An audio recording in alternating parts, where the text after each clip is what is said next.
Good evening. I'd like to welcome everyone and call to order. This is December 28th, 2021 Old Bridge Township Council meeting. Will everyone please rise? We'll do a pledge of allegiance, remain standing for a moment of silence, and a prayer.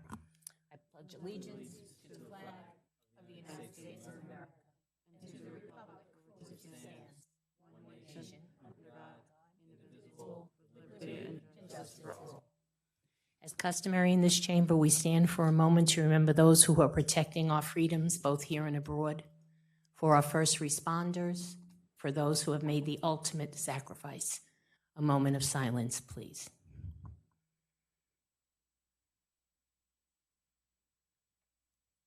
Our prayer, Mr. Pischetti.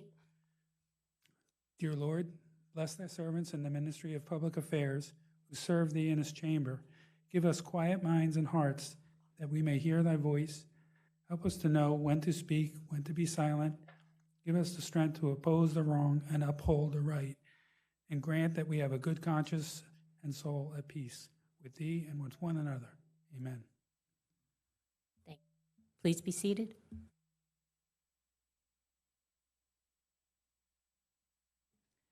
This meeting is being held in conformance with the Open Public Meetings Act. Notice has been given to the newspaper, and notice of this meeting has been posted in public places. Next open public meeting of the Township Council will be held on January 4th, 2022 at 7:30 p.m. For roll call, Ms. Brown? Mr. De Palma? Here. Dr. Greenberg-Belli? Here. Mr. Merwin? Mr. Murphy? Mr. Pischetti? Here. Mr. Rizzoli? Here. Ms. Walker? Here. President Sohor? Here. We have 6 present and 3 absent. Okay. Good evening, everyone, and welcome to the meeting. The first order of business is a hearing, appeal of zoning board application 12-2021Z, request for adjournment.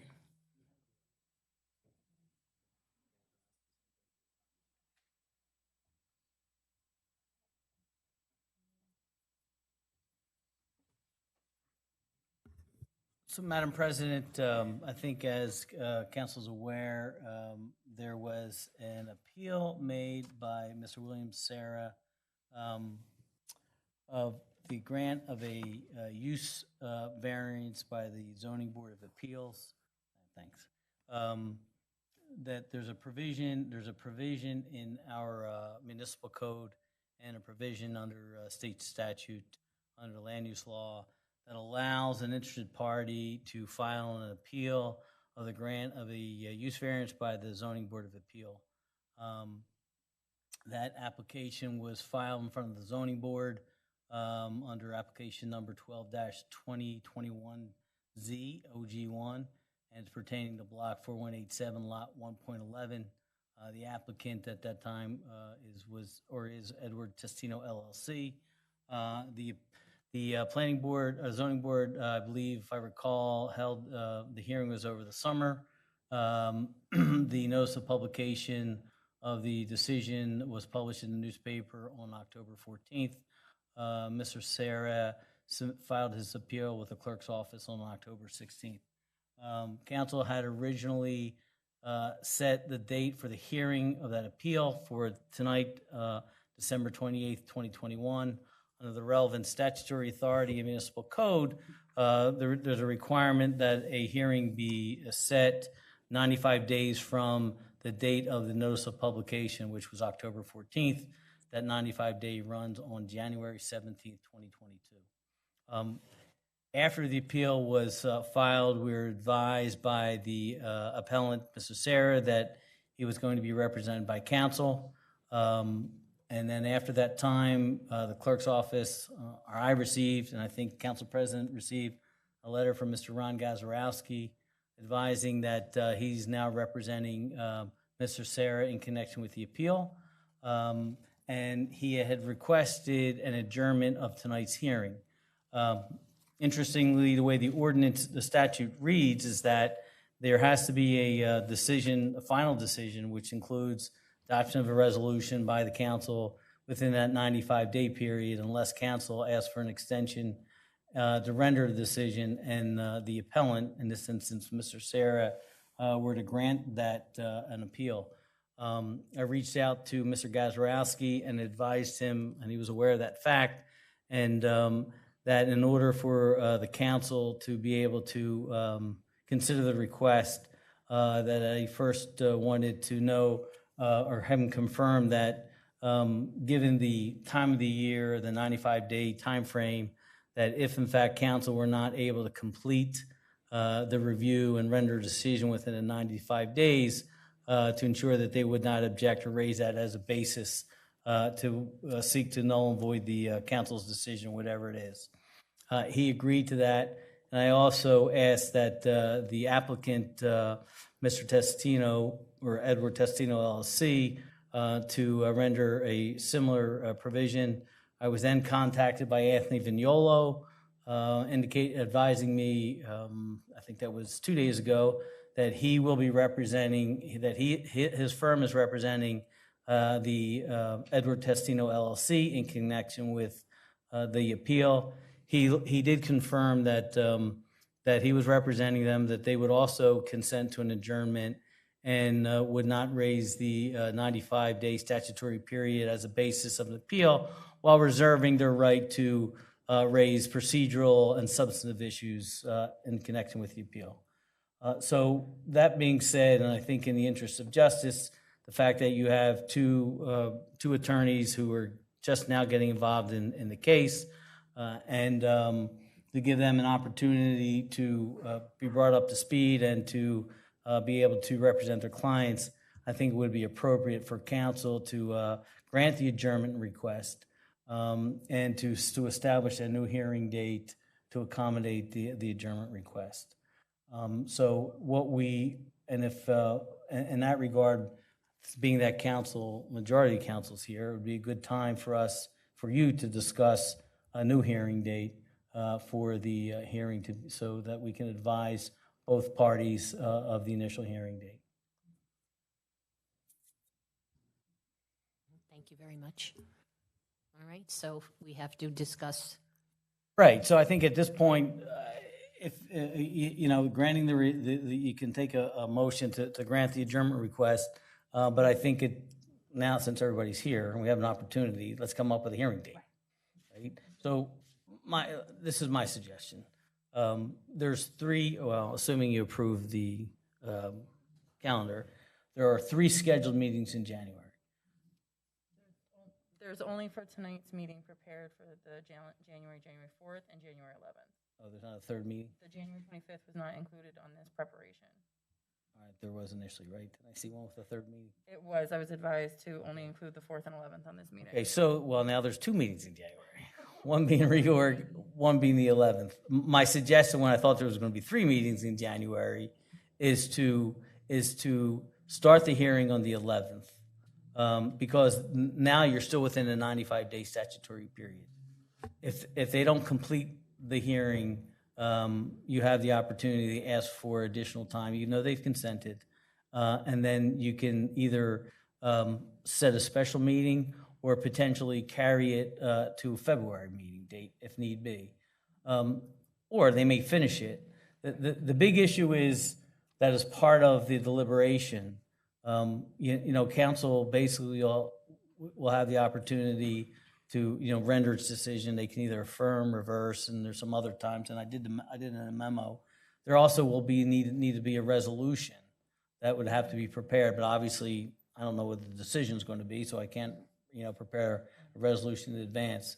And the statute says that the hearing and the final decision has to be rendered. So being that that's the case, and he had asked for continuance to mid-January, that's why it made sense to if you're going to do it, to conduct a meeting, the hearing on the 11th, and then I would suggest is that you put back that January, whatever it was, 25th meeting on the agenda before you adopt it, and then that'll allow you to conduct business on that, or maybe complete the hearing if need be, but.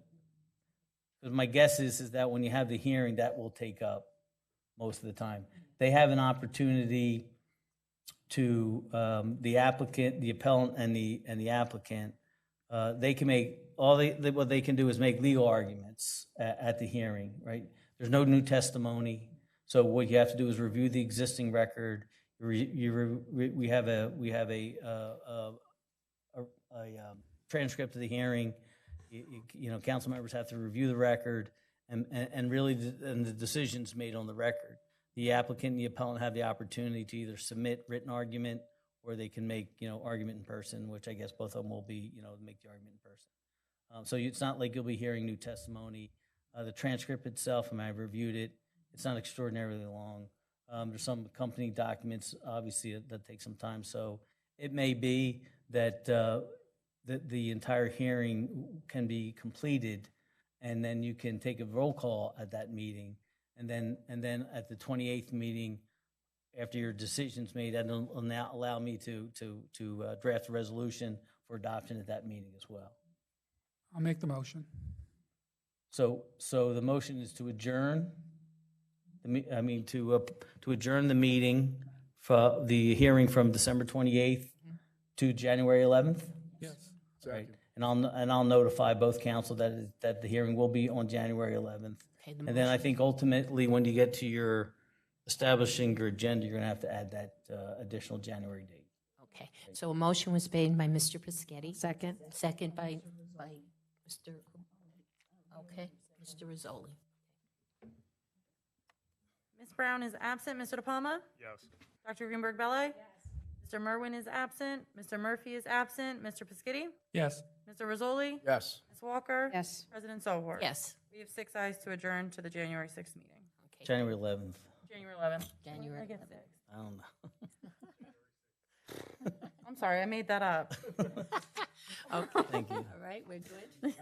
Okay, next will be our bill list. Mrs. Walker, please. Accounts payable, $11,287,769.28. December 23rd, 2021 payroll, $1,095,732.83. December 23rd, 2021 payroll overtime, $149,663.03, for a total of $12,533,165.14. Okay, do I have a motion? Move it. Second. Okay, moved by Councilman Rizzoli, second by Councilman De Palma. Mr. Shaw, can we have a breakdown, please? Thank you, Council President. As Councilwoman Walker indicated, the total overtime for this pay period was $142,994.12.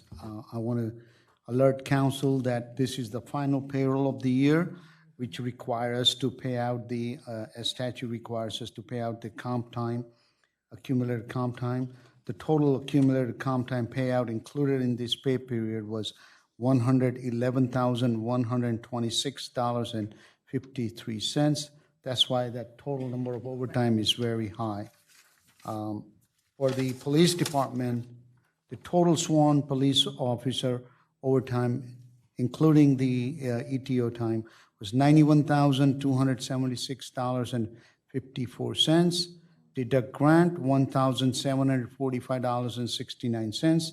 Deduct ETO time, $63,549.41. The net payroll is, net overtime for this pay period is $25,981.44, representing 438 men and women hours. While there's no pandemic cost, 2 officers were on light duty and 4 officers were quarantined.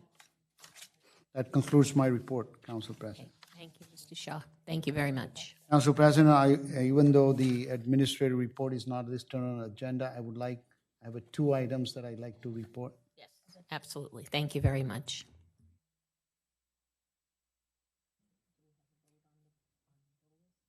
Yes. Did we make a motion? Thank you. Sorry. Ms. Brown is absent. Mr. De Palma? Yes. Dr. Greenberg-Belli? Yes. Mr. Merwin is absent. Mr. Murphy is absent. Mr. Pescetti? Yes. Mr. Rizzoli? Yes. Ms. Walker? Yes. President Sohor? Yes. That's 6 ayes. Okay, thank you, Mrs. Walker. Okay, next will be the consent agenda. I'd like to get a motion in a second, and then I'll ask if anyone has a separation. Madam President, if you could, C1's not going to be on the consent agenda. That's going to be a separate item for the clerk. So it'll just be C2 and and C3. 3. Move it. Second. Moved by Mr. Pischetti, second by Mr. Rizzoli. Did anyone want to separate? Dr. Greenberg Belli? No, thank you. Mr. Merwin and Mr. Murphy are absent. Mr. Pischetti?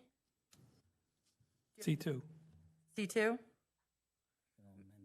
Mr. Rizzoli? No separations, thank you. Ms. Walker? No, thank you. President Sohor? No. So this is going to be the vote on just C3. Right. Ms. Brown is absent. Mr. DePalma? Yes. Dr. Greenberg Belli? Yes. Mr. Merwin is absent. Mr. Murphy is absent. Mr. Pischetti? Yes. Mr. Rizzoli? Yes. Ms. Walker? Yes. President Sohor? Yes. That's 6 ayes. Okay. C2, Mr. Pischetti. Yeah, I just wanted to make sure that that extra January date is added. I'm sorry? The extra January Yes, you have January is 20. added to, because it's not on there now. You can amend it. Yeah, we can amend it, yes. That's it. I'll move it. So it'll be amended to include the January, what's the date? 25th. January 25th, 2022. Okay, so you're making the motion then, Yes. Mr. Pischetti? Okay. When you publish it, just have that date. Second by, Second. okay, Dr. Greenberg. Thank you. Belli, Second. So Ms. Brown is absent. Mr. DePalma? Yes. Dr. Greenberg Belli? Mr. Merwin and Mr. Murphy are absent. Mr. Pischetti? Yes. Mr. Rizzoli? Yes. Ms. Walker? Yes. President Sohor? Yes. You have 6 ayes. Okay, so next we'll... Madam President, for the next matter, I'll just give some background. If you recall, I think the last meeting, there was a gentleman who had appeared at council. The clerk's office had received a initiative for an ordinance under the Faulkner Act. There's a provision under the law under 40:69A-184 at SEC that allows voters, registered voters of the township, to put forth a proposed ordinance, and it's called by initiative. And what that requires is that a committee of petitioners circulate a petition for an ordinance that they wish council to adopt. And if council fails to adopt, the statute also allows then that the ordinance be put to the voters of the township. The statute has very particular provisions that have to be met, including how the petitions to look, the fact that it has to have certain language with respect to the circulators, that they have to attest that they circulated a petition, that they saw everyone who signed the petition sign it, and they are who they portray to be. The names of the petition of the committee have to appear on each of the petitions, and there also is a requirement that, as part of it, that a certain percentage of the total votes cast in the municipality at the last General Assembly have to be valid signatures. There's a provision that allows 15%, and a provision in the same statute that allows between 10 and 15%. And why there's a difference, this is one of the worst drafted statutes I think I've ever seen. But, you know, it's a state legislature, so it makes sense.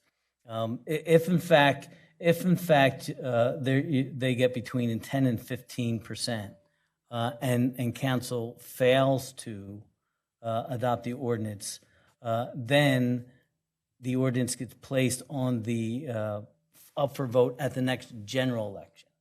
If they get at least 15% or more, and council fails to adopt, and assuming they don't withdraw, then the election has to be held basically within 90 days of the council's refusal to adopt. And if there is no general election within that 90 days, then a special election has to be held. That's the dichotomy. So the petition was filed with the clerk's office on October 29th, 2021. The clerk has, under the statute, a certain period of time within which to review it. They had submitted over 80 packets and numerous pages, and Gabby can get into the detail. That was a laborious process. And at the end of, once the clerk finished her examination, she has to make a determination of whether or not there are any deficiencies in the petition most notably to ensure that the appropriate certification, attestations there, and to ensure that there are sufficient number of voters who signed the petition. Once that review is complete, the clerk is supposed to, at the next regularly scheduled council meeting, report to the council and certify the results of her examination, and then after that is done, notify at least 2 members of the committee the results of her examination.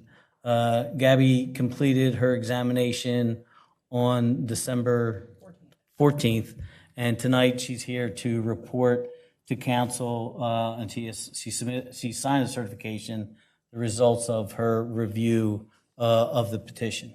And to the extent there are any deficiencies, clerk is required to articulate with specificity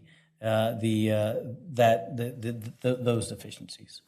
So that's the background and what Gabby's doing at this point. Thank you very much for your explanation. So there are 4 questions on top of the signatures that I needed to answer. The question first was the petition papers being uniform in size and style. I've confirmed they were all uniform in size and style. Did the initiation papers contain the full text of the proposed ordinance? Each of the packets contain the full text of the proposed ordinance in compliance with the statute. Did each separate petition contain a statement of the circulator, an affidavit of circulator affirming that he and only he personally circulated the paper, that all signatures appended were made in his presence, believes they to be genuine signatures, and the names that they purport to be? Yes, this was included with each of the packets appropriately. Did each petition paper include the name and addresses of the 5 voters designated as the committee of the petitioners? Yes, all of the members were listed with their respective addresses on each packet. So it was compliant in those manners. However, what we did find an insufficiency in regards to the signatures. According to the statute, we have to base the number of signatures on the last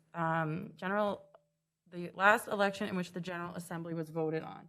That took place in 2019, and at that election, there were 12,533 votes cast. The required number of signatures for 10% would be 1,254 signatures. The petitions were submitted with 1,348 signatures. Of those, 169 were determined to be deficient. The reason for those deficiencies included, but not limited to, not being a registered voter, incomplete information, illegible, or voter not registered within the Township of Old Bridge. The remaining 1,179 signatures were verified. This led to the petition being short 75 verified signatures to meet the 10% requirement. As such, we will be submitting the certification to the petitioners tomorrow morning upon approval, after I've obviously certified it to council, and then they will have 10 days to rectify those signatures. Once we receive any resolution to that petition, my office would then reconsider the certification to see if those additional signatures were made.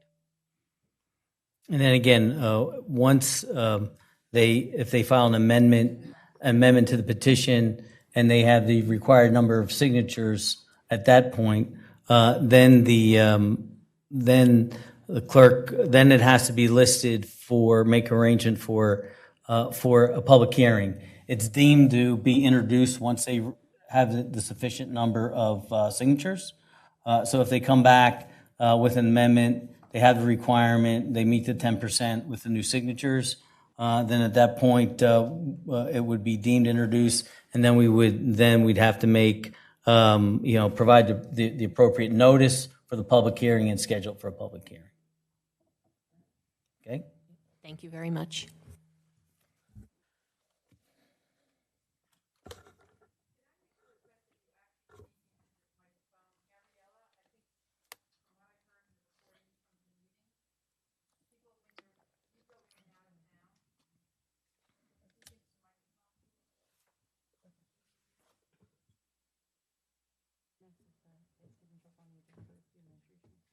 Yes. Next, we'll have our administration report. Mr. Shah. Thank you, Council President, for allowing me to read the administrative report. There's a couple of important items that I wanted to make sure that I announce. Item number 1, Christmas tree pickup, January 2022. Christmas tree pickup will begin week of January 3rd, 2022. Please visit oldbridge.com/recycling for the full schedule. Item number 2, COVID-19 testing. Old Bridge High School has been added as an additional testing site for COVID-19. Tomorrow, rain or shine, the hours of testing will be from 10 a.m. to 4 p.m. And moving forward, testing will occur every Wednesday from 4 p.m. to 7 p.m. Council member and the public, you should know we had the same location last year. We were conducting testing during the month of December, January period. So it's the same location, and it is offered by the same company. From moving forward, testing will occur every Wednesday from 4 p.m. to 7 p.m. and every Saturday from 9 a.m. to 1 p.m. So there are 2 days of the week the testing will continue until needs are decreased. This weekend, there will be no testing offered due to New Year's Day. So this Saturday, there won't be any testing, but starting next week, it will be Wednesday and Saturday. There is also walk-in COVID testing available at Purity Diagnostic on Route 34, Excel Urgent Care on Route 516, and Texas Road Pharmacy on Route 537. We encourage anyone who has been exposed to the virus or showing symptoms to take advantage of those convenient location offering service. The high school location is attractive in the sense that they can accommodate at least 200 plus cars inside the parking area, and it will not create a condition on the road. So we encourage everybody to take advantage of the availability of the testing site.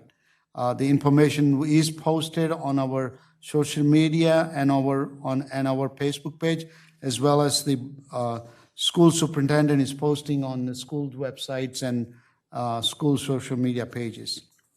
That concludes my report. Oh, Thank you very much. Is it, I'm sorry. I just realized that it was said 537, but it's really Route 527, not 37. okay, 527, Yes. okay. And now Mayor has a Okay. announcement. Yes, thank you, Council President.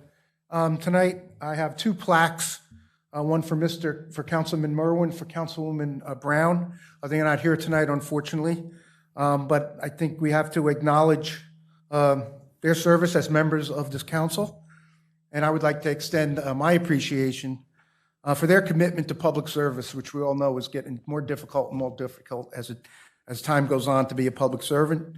So I appreciate their efforts there, and also for their support of the administration on the major issues.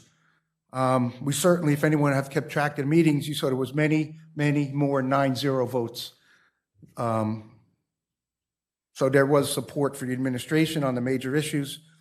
And finally, I would like to wish them, good health and success in any future endeavors that they might have. So thank you. We'll make sure that we get these plaques to them. And again, thank you. Thank you, Council President. Thank you. Okay, thank you, Mayor. Is there anyone who has a question for Mr. Shaw about his report? Mr. Pescetti. Is there any cost to the resident for the testing? No, not at the high school site. I don't know about the other locations. I know Purity Diagnostic. I know the township use them often, Excel Urgent Care.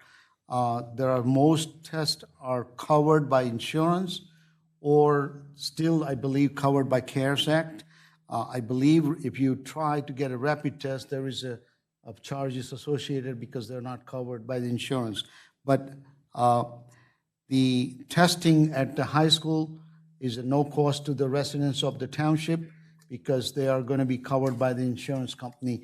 On our social media page, we have put in the information, how to sign up for the test in advance so that when they get there, it's a quick process because we do believe there's going to be a large number of people who wants to get tests done. And to speed up, if they follow those guidelines that is posted on the social media, they'll be able to.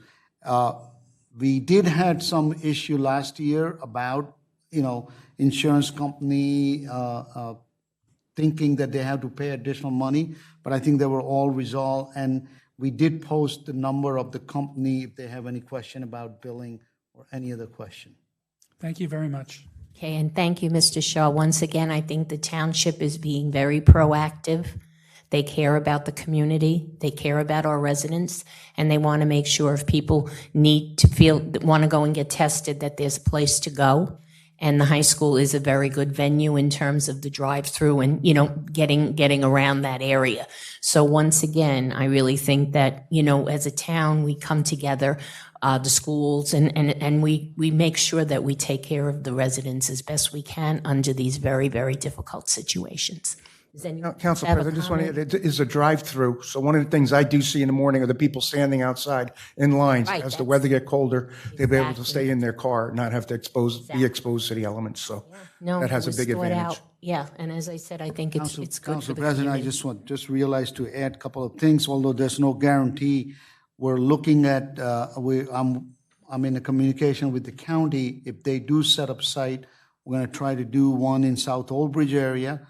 And then we also are looking at to see if there's any way we can add in a beachfront area Yeah. on the other side of Route 35. So we're diligently working on. Absolutely. I just want every resident out there to know that they are absolutely diligently trying to provide as much as possible for the community. So everyone know that. Thank you, Mr. Shaw. Anyone else? Okay, then if not, I'll take a motion. Second? Okay, moved by Dr. Greenberg Belli, second by Mr. Pescetti. Ms. Brown is absent. Mr. De Palma? Yes. Dr. Greenberg Belli? Yes. Mr. Merwin and Mr. Murphy are absent. Mr. Piscitty? Yes. Mr. Rizzoli? Yes. Ms. Walker? Yes. President Sobor? Yes. That's 6 ayes. Okay, thank you, Mr. Shaw.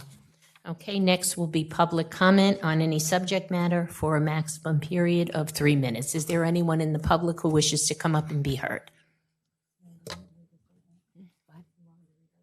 Yeah. Okay, before, Just she just before has the to read a public comment, statement I as just- part of for the Right, right, record. right. The public comment portion of our meeting is allowed the public to bring to the council's attention their concerns or comment. This section is open for topic or items in the consent agenda or other items as seen fit.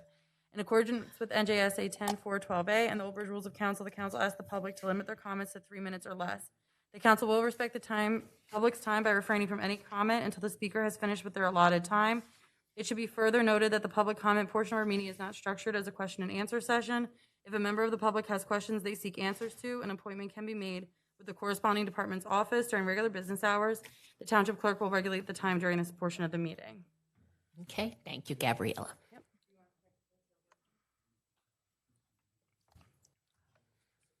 Just press it, there it's green. Right. This?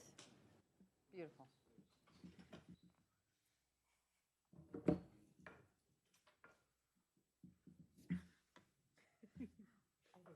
Sorry. My name's Nina Joknowitz, 203 West Greystone Road. You folks know me. Thank you for having this council meeting tonight. I think 2 a month is probably good. So I, like the mayor, want to thank Adina Brown and Dave Merwin for their dedicated service to the town council over the past 4 years. They've been there not only for the individual wards, but for anyone, any person in Old Bridge who came to them for help. Furthermore, I want to acknowledge the poise and strength that Councilwoman Brown has shown as she has been singled out and attacked by almost everyone else on the dais for most of her term. As for the remaining council and mayor, these are my comments and that of Adina's. This weekend, I had an opportunity to watch an old classic, It's a Wonderful Life. I see interesting parallels to it in Old Bridge. The residents of Old Bridge did not move here to sit in miles of tractor-trailer lines or navigate empty warehouses. Families chose to live in a place like Bedford Falls. Unfortunately, this ignorant majority council and administration has created plans to make it like Potter's Field. Our town is already riddled with empty stores, rundown strip malls, empty warehouses. However, again, you folks chose to move forward with another 3 million more square feet of warehouses. In addition to this, as of poor planning, we got passed over for an intelligent investment, a performing arts center. The former candidate for council and the president of a local bank, Mr. Kenny Totten's investment group, chose to invest outside of this town and instead invested in Carteret in a performing arts center. This is a major loss for our opportunity for us. It is extremely important for each resident to stand up, to stand up to the township to recognize the clear reasons why the local bank chose not to invest here. This administration has done a horrendous job in the redevelopment plan, so much so that not even a local business is willing to invest here.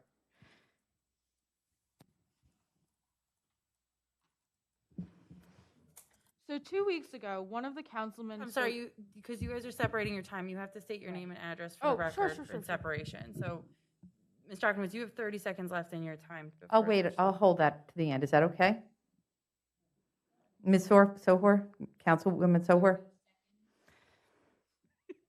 Appreciate it. Please pause, restart that to 3 so that. Can you just state your name and address for the record? My name is Adina Carton, and my address is 2 Cressida Drive. 2 weeks ago, one of the councilmen spoke to the planning board about the choice of adding 3 million square feet of warehouses instead of 4,000 apartments. In a testimony to the developer, he stated that they're expecting more than 90 trucks per hour to enter and exit onto Route 9, or 3 trucks every 2 minutes. That's more than the high school traffic already. This new development will cause the destruction of more than 60,000 trees, with swaths of forest cleared and wildlife habitats destroyed. Is this what we want in Old Bridge? No way. The councilman said there are no other choices, and this is bullshit.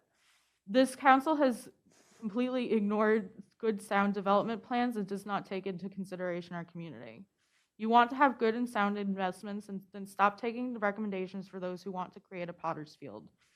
We do not need more empty buildings, flooding, and destruction of our natural fauna. You can still change this and make great and long-term investments, which will build our town, but it is time to push aside. We have a law firm already paid for right here. Let's let them figure out how to correct this insanity. In your words, Councilman Pescetti, who said tonight in your prayer about granting you the strength to stand up against the wrongs and fight for what is right, are you willing to stand up for the people, or are you going to fade back in the toxic environment that has been created by this council? And now we're going to play. This land is your land. This land.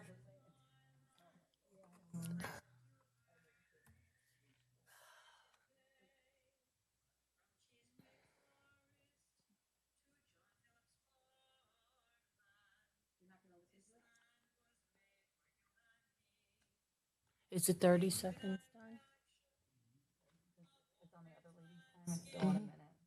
What?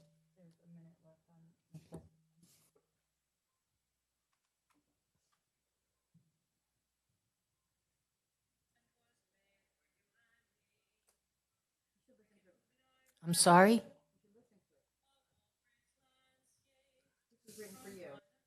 For me personally?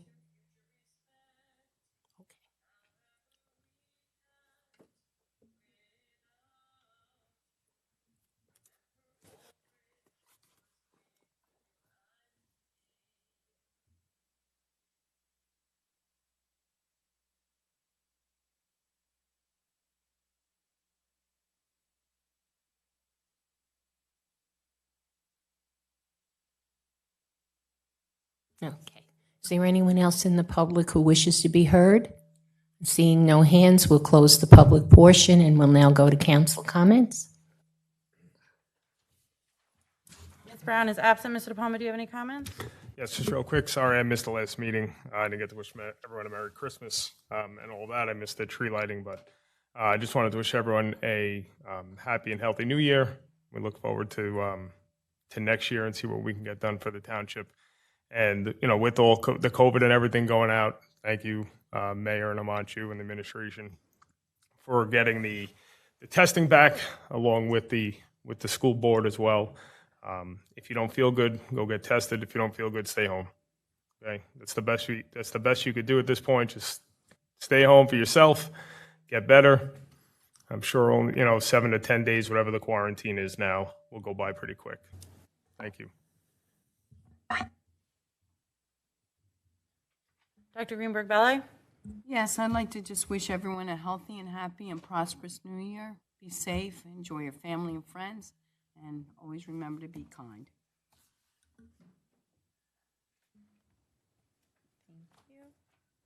Mr. Merwin and Mr. Murphy are absent. Mr. Piscitty?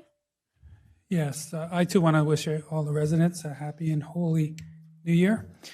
And I just was reading some information on the social media, and I just want to let all the residents know that the warehouses that are being built, that are proposed to be built, would have been a lot smaller if the Board of Ed didn't sell the Nike base to the builder. Now, people need to realize that when we have private property in Old Bridge that's already zoned, you can't change the zoning. That's illegal. You can't spot zone. The Board of Ed property could never be built on unless the Board of Ed built something on it. The Board of Ed in Old Bridge owns a tremendous amount of property in Old Bridge.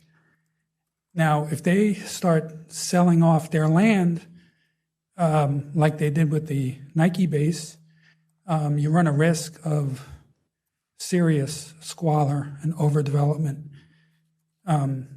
We've always had a concern in Old Bridge about overdevelopment, and our planning board and zoning board take extra care to make sure that we're following the master plan and not overbuilding anywhere. Now, when we have an entity like the Board of Ed selling land to a developer to plug their own budget, I guess, now that developable land is so huge that now they're able to build more and bigger warehouses. So if people have an issue with the warehousing that's being built, you can thank the Board of Ed for that. Thank you. Thank you. Mr. Rizzoli, do you have any comments tonight? Thank you. Everybody have a happy and safe new year. Thank you. Ms. Walker? Just want to wish everybody a happy and most importantly, a healthy new year. Thank you, President Sohor. My sentiments exactly. Happy New Year to everyone, a happy and a healthy, and everyone be safe out there. Okay, next will be executive session. And Madam President, resolution we'll have to reconvene, recess into executive session for purposes of attorney-client privilege matter, contract and related personnel matter. Make a motion. Second. Okay, motion by Councilman Rizzoli, second by Councilman De Palma. Ms. Brown is absent. Mr. De Palma? Yes. Dr. Greenberg Ballet? Yes. Mr. Merwin is absent. Mr. Murphy is absent. Mr. Piscitty? Yes. Mr. Rizzoli? Yes. Ms. Walker? Yes. President Sohor? Yes. We have 6 to enter into executive session.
Yes.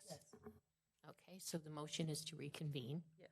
So, well, we've already reconvened. Right. So now it's just a roll call for everybody who's back. Yes. So Ms. Brown is absent. Mr. De Palma? Here. Dr. Greenberg Belli? Mr. Merwin is absent. Mr. Murphy is absent. Mr. Piscitty? Mr. Rizzoli? Here. Ms. Walker? Here. President Sohor? Here. Thank you. We have 6 present. Okay, and now we need a motion. Need a motion to approve contract for Brucey, McDermott, Mastro, and Murphy, a special labor council, and a contract not to exceed $5,000 at the hourly rate of $225. Make a motion. Second. Okay, motion made by Councilwoman Walker, second by Councilman De Palma. Okay. Ms. Brown is absent. Mr. De Palma? Yes. Dr. Greenberg Belli? Yes. Mr. Merwin and Mr. Murphy are absent. Mr. Piscitty? Yes. Mr. Rizzoli? Yes. Ms. Walker? Yes. Ms. President Sohor? Yes. That's 6 ayes. Okay, we're good. All right, now I'd like to take a motion to adjourn. Motion to adjourn. Second. Okay, motion by Mr. Rizzoli, second by Mrs. Walker. Ms. Brown is absent. Mr. De Palma? Yes. Dr. Greenberg Belli? Yes. Mr. Merwin and Mr. Murphy are absent. Mr. Piscitty? Yes. Mr. Rizzoli? Yes. Ms. Walker? Yes. President Sohor? Yes, Happy New Year, thank you.